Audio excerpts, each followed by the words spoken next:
नमस्कार, city post में आपका स्वागत है। मैं वंदना। दिग्गज नेता रघुवंश प्रसाद सिंह के पैतृक गांव पर बिहार सरकार के 2 मंत्री रवाना हो रहे हैं। उनके अंतिम दाह संस्कार में शामिल होने के लिए बिहार सरकार के विज्ञान और प्रौद्योगिकी मंत्री जय कुमार सिंह और सूचना प्रसारण मंत्री नीरज कुमार सिंह दोनों अभी रवाना होने वाले हैं। और आपको पता है कि अब राजद के जो कद्दावर नेता रघुवंश प्रसाद सिंह वो हम लोग के बीच अब नहीं रहे, लेकिन उनके तरफ से जितने भी पार्टी के तमाम जो नेता हैं, कार्यकर्ता हैं, वो सभी उनका मान सम्मान में लगे हुए हैं। और यही आज वजह है कि उनका जो विचारधारा है, उनका जो समाजवादी, जो गरीबों के लिए जो आवाज़ उठाते रहते थे, हमेशा बेबाकी से जो बात रखते थे, ये उनके सम्मान में लोग जो हैं वो पहुंच रहे हैं। तो यही कारण है। वहीं उन्होंने नीरज कुमार मंत्री ने कहा है कि जिस तरीके से राजद अपमान करने का काम किया रघुवंश प्रसाद सिंह को, उसका भरपाई कभी वो नहीं कर सकता है। जय कुमार सिंह जो बिहार सरकार के मंत्री है, उन्होंने भी कहा कि जो वो चिट्ठी में 3 चीज़ों की मांग को लेकर के जो वो चिट्ठी लिखे थे, उस पत्र का भी जल्द से जल्द बिहार सरकार पूरा करेगी। और तमाम जो भी रघुवंश प्रसाद जी के जो मुद्दे जो उठाए हैं, अभी फिलहाल उस पर तुरंत उसको पूरा किया जाएगा। आगे आप सुनिए कि क्या कुछ जो बिहार सरकार के जो मंत्री हैं वो कह रहे हैं, सुन लीजिए। चिट्ठी किसी के सियासत पे इतना गहरा असर डाल सकती है कि दिवंगत रघुवंश बाबू राजनीति के विषय नहीं है, सम्मान के विषय है।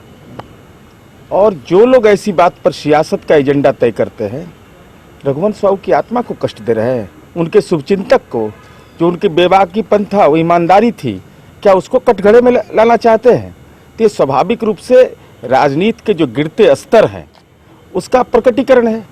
ऐसे सवाल पर दिवंगत रघुवंश बाबू को पूरा देश सम्मान करता है। आदरणीय मुख्यमंत्री नीतीश कुमार जी ने उनकी भावना का सम्मान करते हुए देश के आदरणीय प्रधानमंत्री नरेंद्र मोदी जी ने उनकी भावना को संपुष्ट करने की बात कही है। और उस किस संदर्भ में उन्होंने कहा है कि दुनिया का पहला लोकतंत्र वैशाली, उनके मन पीड़ा को समझिए कि वैशाली की चर्चा उन्होंने की। किसान और खेत मजदूर को कैसे कृषि के क्षेत्र में जीवन के अंतिम क्षण में ही उनके लिए महत्वपूर्ण पक्ष था। और ऐसे सवाल पर भी कोई टिप्पणी करता हो तो यह दुर्भाग्य और अपमानजनक है। और जनता सब जानती है और पहचानती है।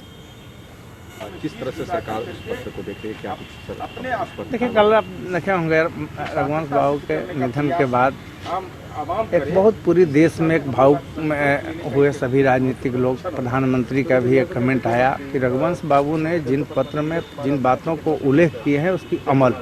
तो स्पष्ट रूप से प्रधानमंत्री जी ने कहा, माननीय मुख्यमंत्री के साथ हम लोग कल बैठे थे, जब उनकी 100 आने का हम लोग इंतजार कर रहे थे, उसमें मुख्यमंत्री ने कहा कि आज ही मैं एक पत्र लिखा हूं जो भिक्षाटन के लिए, जो अफगानिस्तान में जो पड़ा हुआ उसके लिए, चूँकि केंद्र के द्वारा जाएगा, लेकिन बिहार सरकार ने आज ही एक पत्र जारी किया है प्रधानमंत्री को, और वो पत्र जाएगा और उसको हम लोग लाने का प्रयास करेंगे। केंद्र सरकार पूरी तरह से करेगी। मनरेगा में किसानों के साथ जो जोड़ने की बात की है, माननीय मुख्यमंत्री ने कहा कि मैं इसको तुरंत अमल करूंगा। और रघुवंश बाबू ने जिन जिन सवालों को उठाए हैं वो हमारा नैतिक कर्तव्य होगा उसको पूरा करने का। तो ये स्पष्ट रूप से आप समझ सकते हैं कि रघुवंश बाबू की उस पत्र की 2 लाइन की कितनी अहमियत है। बिहार के मुख्यमंत्री को इसकी कितनी अहमियत से त्वरित कार्रवाई की बात उन्होंने कहा। तो रघुवंश बाबू का जो चिट्ठी है उस पर कहीं कहीं देखिए अपमानजनक भी बातें की जा रही है, ठीक नहीं है। क्योंकि रघुवंश बाबू ही एक ऐसे व्यक्ति थे इस देश में जहां अपनी पूरी बेबाकी से बात कहने वालों में जाने जाते थे। समाजवाद धारा की सबसे बड़ी मजबूत रेखांकित करने वाले रघुवंश बाबू जैसे व्यक्ति थे। आज हम लोग जा रहे हैं उनके टिमनेशन में, और हम लोग उनका गांव से होते हुए खवाएगी, जहाँ टिमनेशन होगा वहाँ हम लोग शामिल होंगे, उनको चरणों में आशीष दबाएंगे। ठीक है सर, जिन लोगों ने रघुवंश बाबू का कभी सूद नहीं लिया और आखिरी वक्त में अब उनकी चिट्ठी पे सवाल खड़े कर रहे हैं, इसका मतलब क्या है कि किस बात का डर है उन्हें? देखिए, रघुवंश बाबू एक ऐसे लीडर थे जो सभी लोगों के दिलों में बसते थे। पार्टी से बहुत ऊपर सभी दलों में उनके प्रशंसक थे और सभी लोग उनकी प्रशंसा करते थे। उनकी एक लाइन लिखने का एक महत्व है। यदि उन्होंने कुछ लिखा है तो आगे जाकर एक बड़ी बहस का विषय हो सकता है।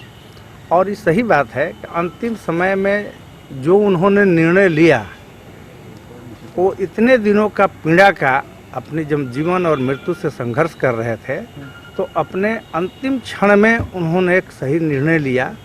और उस निर्णय की इन क्षणों की में वो बहस का विषय हो सकती है, नहीं हो सकती है, लेकिन आने वाले दिनों में वो बड़ी विषय हो सकती है। कल वो देखे होंगे, वो जिंदगी जीवन पर्यंत वो राजद में रहे, कल उनके परिवारजनों ने विरोध किया और वो सब उनकी राजद के ऑफिस में नहीं गया, यानी उनके निर्णय पर एक मुहर लगाया उनके परिवार के लोगों ने भी।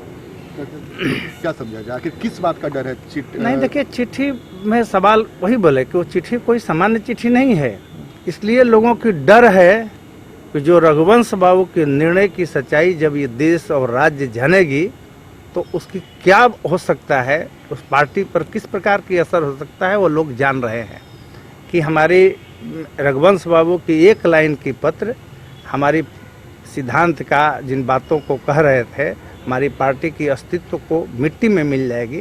क्योंकि रघुवंश बाबू कभी भी अपने जीवन में झूठ नहीं बोला, बेबाकी के साथ अपनी बात रखी और वो किसी से भयभीत नहीं होते थे, भय भी उनसे भयभीत होता। राजनीतिक जीवन का एक ऐसा बेबाक लीडर आज हम लोग उसके बीच से चला गए। हम लोग तो उनकी श्रद्धांजलि के लिए और आज की रिमिनेशन में हम लोग उनके यहाँ जा रहे हैं, हम लोग शरीक होने के लिए। हम समझते हैं कि सभी दल के लोग उनका श्रद्धांजलि देने वहाँ पहुँचेंगे। तो आपने सुन लिया कि क्या कुछ कहें, और अब देखना यही होगा कि जो नाराजगी जो आरजेडी के तरफ से जो रघुवंश प्रसाद सिंह के परिवार के साथ साथ जो है वो कब तक के मिटेगी, अब वो देखने वाली बात रहेगी। क्योंकि फिलहाल के दिनों में रघुवंश प्रसाद सिंह आरजेडी से वो नाराज चल रहे थे। बिहार विधानसभा की चुनाव भी थी, लेकिन अब वो एक जो मार्गदर्शक के रूप में, जो गुर्जन के रूप में जो रघुवंश प्रसाद सिंह थे, वो अब नहीं रहे। इस खबर बस इतना ही। अगर आपको हमारी खबर अच्छी लगे तो अपने दोस्तों के साथ जरूर शेयर करें, हमारे चैनल को सब्सक्राइब करें।